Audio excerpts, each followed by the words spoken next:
हर साल 23 दिसंबर को जो हमारे देश पूर्व प्रधानमंत्री चौधरी चरण सिंह जी थी तो उनका जन्मदिन के राष्ट्रीय किसान दिवस के रूप में मनाई जा। उन्होंने प्रधानमंत्री रूनक दौरान एक संक्षिप्त कार्यकाल थी, उन्होंने बहुत छोटा कार्यकाल।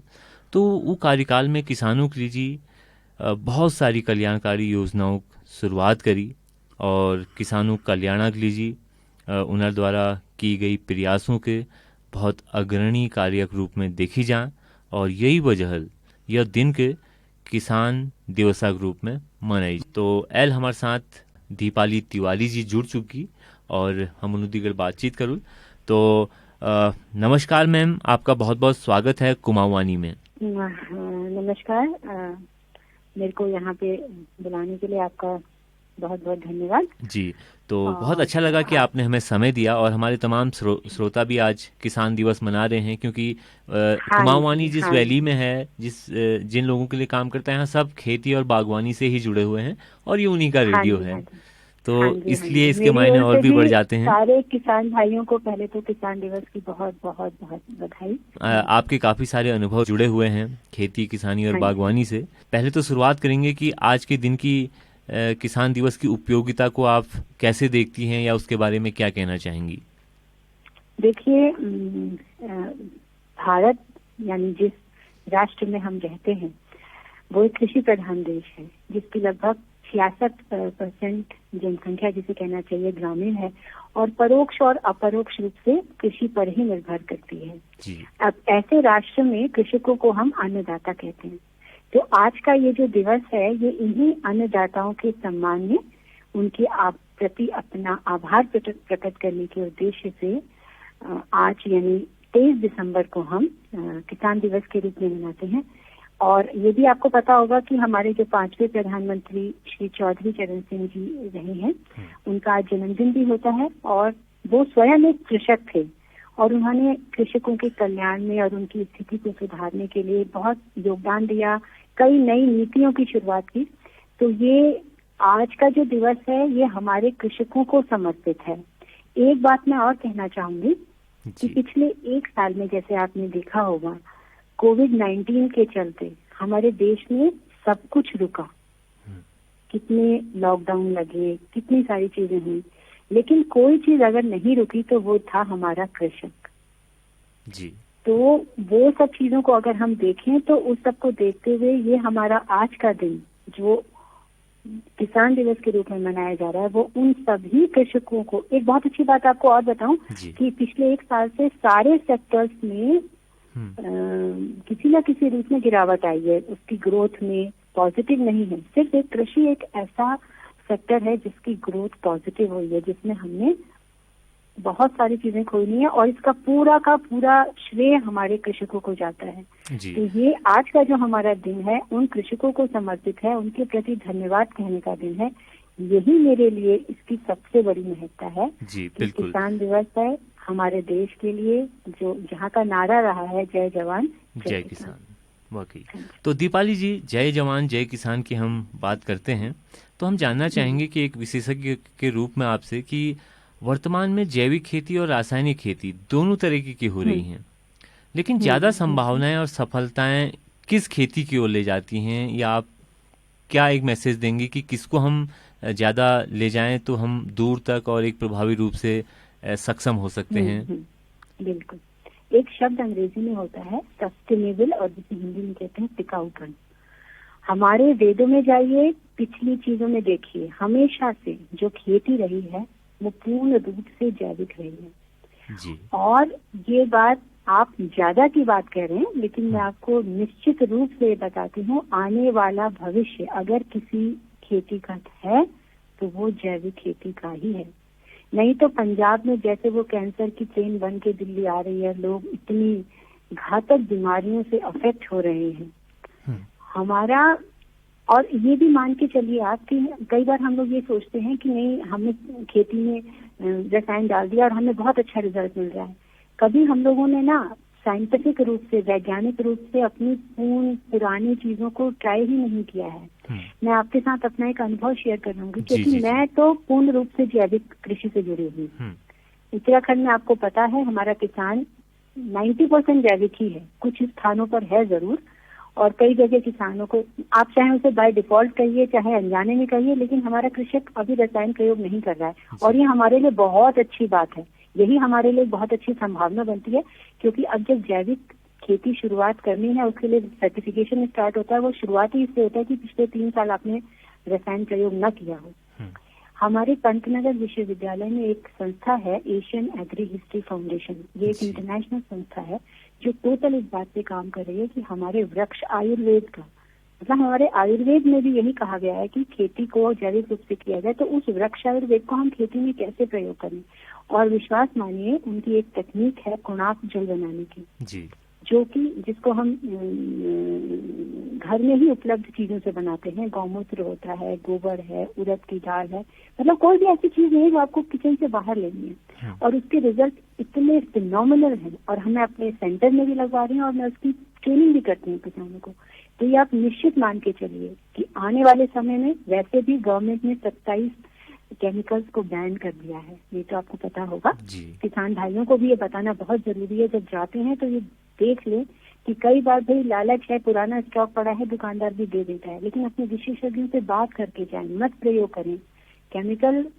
न तो आर्थिक रूप से बहुत अच्छा है, न आपके बच्चों की हेल्थ के लिए, न आपकी मृदा की हेल्थ के लिए, किसी चीज के लिए केमिकल अच्छा है ही नहीं। रसायन अच्छा नहीं है, रसायन को छोड़ के। और आगे संभावनाएं भी है, क्योंकि अगर आप बाहर निकलें और देखें, अब तो इतना नया बिल आ गया है कि आप कहीं जाके चीजें बेच भी सकते हैं, तो बाहर जाके देखिए तो जो ऑर्गेनिक उत्पाद है उसका मूल्य बहुत अच्छा है। कमी है तो सिर्फ अभी अवेयरनेस की कमी है, जागरूकता की कमी है हमारे किसानों में। और मैं तो पूरी कोशिश करती हूँ, चाहे वो कुणाक जल है, चाहे वो जीवामृत है, चाहे वो वर्मी कंपोस्ट का प्रयोग है, चाहे वो बायो कंट्रोल एजेंट्स हैं, या ये सारी तकनीकें हैं। बहुत सारे ऐसे रिप्लेसमेंट हैं जो आज अवेलेबल हैं, जो रसायनों को रिप्लेस कर सकते हैं। तो ये आप मान के चलिए, आने वाला समय टोटली रसायन रहित है, जैविक खेती का ही है। उसी में अच्छा दाम भी मिलेगा। आवश्यकता है थोड़ा सा मेहनत करने की, थोड़ा जागरूक होने की जी। तो दीपाली जी, हमें यहाँ से आपने एक बहुत बढ़िया बात की कि भविष्य भी है और हमें शुरुआत भी करनी होगी। तो किसी भी देश की एक युवा पीढ़ी उस देश का हर एक उद्योग को, व्यवसाय को एक नया मोड़ देती है। तो हम ये महसूस करना चाहेंगे कि आज की खेती में युवाओं की जो भागीदारी है और उसकी संभावनाओं के विषय में आप कैसे देखती हैं, या हम अपने युवाओं को कैसे प्रेरित करें कि हाँ, खेती भी एक बेहतर विकल्प और तकनीक के तौर पर हम चलें तो अगम लंबा सफर और एक बहुत लंबा सफर। यही मैं कहना चाह रही थी।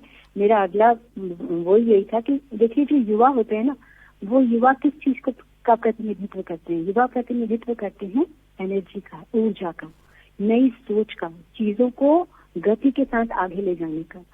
आज की इसमें सबसे ज्यादा जो जरूरत है वो इसी बात की है कि किसी तरीके से हम अपने युवाओं को प्रेरित करें कि कृषि एक सिर्फ 2 वक्त की रोटी कमाने का साधन नहीं है। कृषि एक एंटरप्राइज भी हो सकता है, एक बहुत अच्छा साधन आय अर्जित करने का हो सकता है। मैं आपको एक एग्जाम्पल जरूर देना चाहूंगी यहाँ पे। 2008 में जब मैं पंतनगर में पढ़ाती थी, तब मैं, अभी तो मैं यहाँ एक सेंटर हमारा एक्सटेंशन वाला है उसमें काम करती हूँ, जोलीकोट में कृषि विज्ञान केंद्र में। तब मैं बच्चों को पढ़ाया करती थी। तो मेरे पास एक लड़का ही था, छोटा बच्चा ही था वो। आपने नाम सुना होगा, भारतीय प्रबंधन संस्थान IIM अहमदाबाद। बिल्कुल। वहां से उस लड़के ने MBA किया था। मतलब भारत की वो जैसे IIT है उसी तरीके की प्रबंधन में वो नंबर 1 संस्था है। और वो वहाँ बहुत अच्छा कर रहा था, उसको बहुत अच्छी नौकरी मिल रही थी। बिहार का वो लड़का था जी। और आज वो बहुत सक्सेसफुल है। और वो उस समय आया, उसने कहा मैडम मुझे ये नहीं करना है, हम लोगों को ये करना है कि जो मार्जिनल और छोटे फार्मर्स हैं उन सबको जोड़ करके कुछ नया करना है अपने बिहार के लिए। और मुझे इतना अच्छा लगा उस युवा लड़के को, मुश्किल से होगा 25 साल का। और आज की डेट में आप विश्वास नहीं करेंगे, समृद्धि करके उसने एक ऑर्गेनाइजेशन बनाई है जिसमें उसने बिहार के सारे मार्जिनल जो छोटे और सीमांत किसान होते हैं उनको जोड़ करके डोर टू डोर रेफ्रिजरेटेड जो सब्जियां बेचने की उसने एक अपनी संस्था बनाई है। और वो इतनी अच्छी चल रही है आज की डेट में, इतनी सक्सेसफुल है, उसको देख के अब और लोग सामने आ रहे हैं। तो ऐसे उदाहरण हमारे युवाओं को हमें जरूरत है कि हम उन्हें प्रेरित करें और युवाओं को जरूरत है कि वो आगे आए, कुछ नया करें, क्योंकि हमारे क्षेत्र में ना संभावनाएं बहुत हैं। हमारे उत्तराखंड में विशेषकर मैं कहूंगी बहुत संभावनाएं हैं कुछ चीजों की।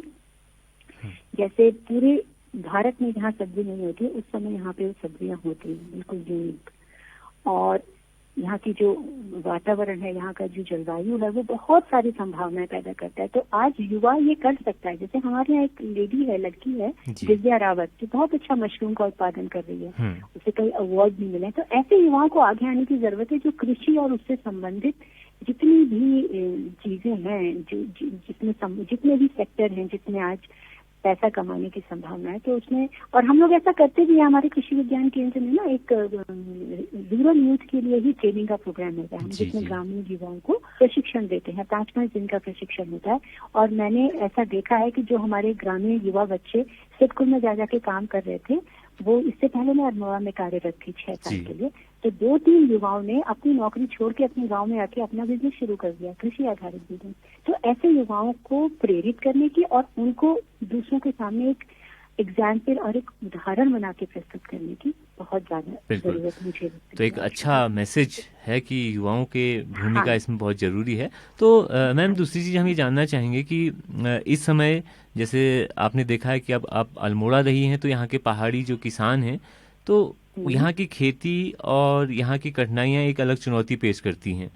तो आज के समय में आप कैसे एक नवीन तकनीक या नवीन सोच को पहाड़ी किसानों के संदर्भ में देखती हैं कि यहाँ एक कुछ नया किया जाए या नए तरीके विकसित किए जाएं?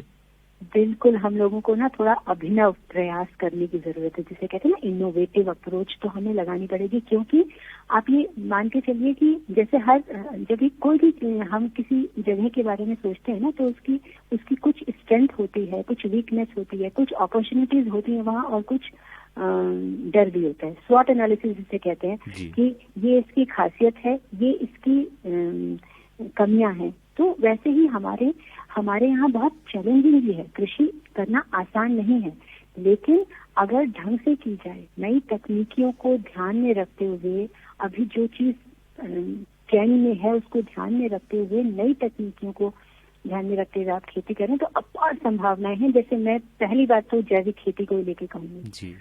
जैविक खेती, हल्दी, अदरक, ये सब कितने डिमांड में है चीजें, और अच्छा खासा दाम मिलता है। जंगली जानवरों की प्रॉब्लम है, लेकिन हल्दी को नुकसान नहीं पहुंचाता जानवर। ऐसी ऐसी चीजें चुनी जाएं जो हमारी समस्याओं के परे हो। दूसरा, एक जो बहुत इम्पोर्टेंट चीज है वो है संरक्षित खेती, जो मुझे लगता है पहाड़ों के लिए आज की डेट में बहुत कुछ कर सकती है। लेकिन अब बात यही है कि संरक्षित खेती करने से पहले जो भी इसे अपनाए उसको पूरी तरीके से जाने कि क्यों करनी चाहिए, किसकी करनी चाहिए। अब संरक्षित खेती किसी ऐसी चीज की करो जो बाहर भी हो सकती है तो कोई फायदा नहीं है। तो क्या करना पड़ेगा हमें? लो वॉल्यूम हाई वैल्यू, मतलब जिसका आयतन कम हो लेकिन वैल्यू बहुत ज्यादा हो।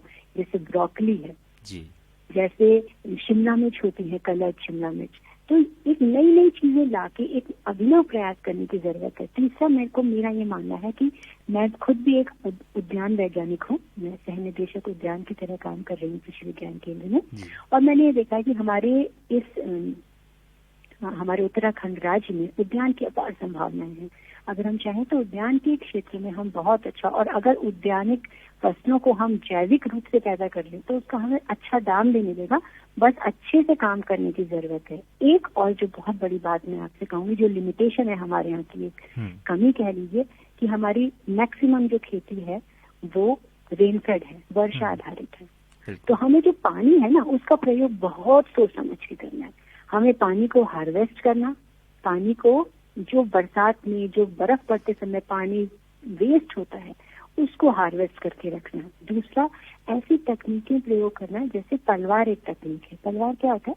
पलवार का मतलब होता है धरती को किसी भी चीज से ढक देना। अच्छा। तो आजकल कई सारी हो गई, जैसे नेचुरल बांज के पत्तों से ढक दिया फसल की जड़ वाले हिस्से को, नहीं तो प्लास्टिक पॉलिथीन भी आ गई है, बायोडिग्रेडेबल जैविक रूप से विघटित होने वाली मल्च भी आ रही है।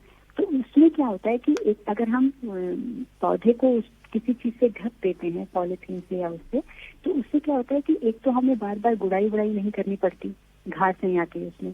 दूसरा, पानी की रिक्वायरमेंट कम हो जाती है क्योंकि उत्सर्जन नहीं होगा ना, वाष्प के रूप में ऊपर नहीं जाएगी वो। तो जैसे हमें 3 दिन में एक बार पानी देना है तो 7 दिन में एक बार पानी देना पड़ेगा। तो इस तरीके की टेक्निक, टपक सिंचाई है। टपक सिंचाई को पता होगा, बूंद बूंद सिंचाई होती है कि सिर्फ पौधे की जड़ के पास, सिर्फ जैसे पाइप के थ्रू ये व्यवस्था होती है कि सिर्फ पौधे की जड़ के पास बूंद बूंद रूप से सिंचाई होती रहती है। तो ये सारी तकनीकें हमें सोचने की, समझने की, और हमारा एज ए साइंटिफिक कम्युनिटी हम लोगों का ये कर्तव्य होता है कि हम किसानों के पास जाकर उन्हें ये चीजें बताएं, चाहे किसी भी माध्यम से। कभी हम आपके माध्यम से भी कर सकते हैं, हम प्रशिक्षण भी करते हैं और करते भी हैं इस चीज को। और किसानों को ये चाहिए कि जो नई चीज है ना, उससे डरे नहीं, उसको जाने, उससे समझे, और थोड़ा थोड़ा अब आईटी को भी अपने जीवन का हिस्सा बनाए। जैसे अब फोन के थ्रू हम इतनी बात कर ले रहे हैं, ऐसे ही देखें मार्केट से फोन के थ्रू जुड़ने की कोशिश करें। बहुत सारी ऐसी साइट्स हैं। तो ये एक तो हो गई फील्ड की तकनीकें, और एक होता है उत्पादन के बाद अपने क्रॉप को, एक होता है मूल्य संवर्धन। जैसे आपने ना उत्पाद पैदा कर लिया, वह उसी को अगर आप वैल्यू ऐड कर दोगे उसमें किसी भी तरीके से, तो उसका दाम अचानक से बहुत गुना बढ़ जाता है। फिर मार्केट से सही रूप से जोड़ना, तो ये सारी चीजें तकनीकों के साथ साथ ये अवेयरनेस भी किसानों के लिए बहुत ज्यादा जरूरी है। तो यही सारी चीजें हैं जिस पर कृषकों को और हम लोगों को भी काम करना है। नई तकनीकों के बारे में से बताना, और तकनीकें यही है, जैविक, संरक्षित, ऑर्गेनिक फसल। और एक बात और बहुत इम्पोर्टेंट, कि हमारी माइनर मिलेट्स है ना, मडुआ, इस सब की बहुत वैल्यू है बाहर की दुनिया में। उन्हें कंजर्व करिए, उन्हें संरक्षित करिए, उन्हें पैदा करिए, उन्हें छोड़िए मत। जी, बहुत बहुत शुक्रिया कि आज आपने किसान दिवस के मौके पर, जहां हमें तकनीकी तौर पर और व्यावसायिक तौर पर और हमें एक नेटवर्किंग के क्षेत्र में भी काम करने की ज़रूरतें हैं, तो ये एक युवा के लिए भी और आने वाली पीढ़ी के लिए भी एक अच्छा मैसेज है कि हम खेती में बहुत कुछ कर सकें। तो दीपाली जी, आपने कुमाऊं वाणी को समय दिया, इसके लिए मैम बहुत बहुत धन्यवाद करते हैं हम आपका। थैंक यू सो मच, आपका भी बहुत बहुत धन्यवाद। बहुत बहुत धन्यवाद।